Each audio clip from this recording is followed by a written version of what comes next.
soon, but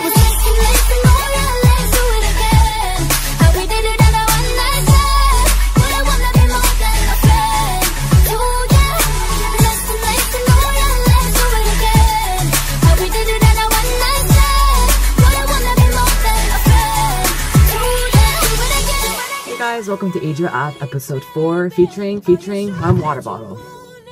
Nah, that's weird. As you know, I've been in the East Coast for officially a week. And you can see this through my Instagram pictures because I was in North Carolina last week, but I am in Boston this week and for the next 5 weeks. I mean, basically all that, but, you know, I took some time out actually from a music show, from a singer-songwriter music show, like an open mic music show, to actually come back to the dorms and actually record this. It's gonna be lit later because I'm gonna record a lot of stuff. I'm really sleepy right now, so I can do the best I can to record Adria App episode 4, but I guarantee it will be enjoy! Second cup of Dunkin' Donuts. Yeah, it's really in 3 days.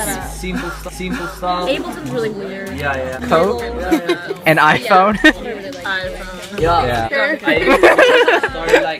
I think I'm in love with coffee, but A, it's decaf. Which means, so I was like, well, he turned out to speak Spanish, and I was like, hey, are you, because have we met, you know? And I was like, yeah, maybe I can get your number and hang out. And he turned out to be like an undergrad, you know? He's graduating. So I got this entire binder. I just came back from like 2 classes in the morning. We got our schedule at like 8 o'clock in the morning, and we got Starbucks because we thought that breakfast served at 6 a.m. But then we decided, you know what, let's go to Starbucks because it wasn't open at the time. They open at 8 o'clock, so it's all weird. But anyways, I'm just getting my books organized so I won't need to actually run around and feel like shit. No!